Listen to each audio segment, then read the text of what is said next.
السلام علیکم.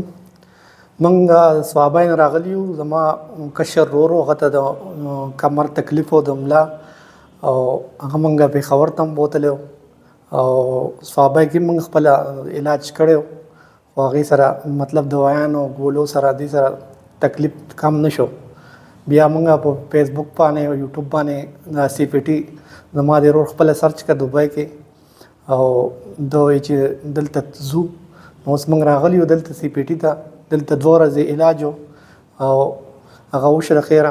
اوس زما ورور مریض دی، هغه خپله تاسو ته هم انټرویو ورکړه.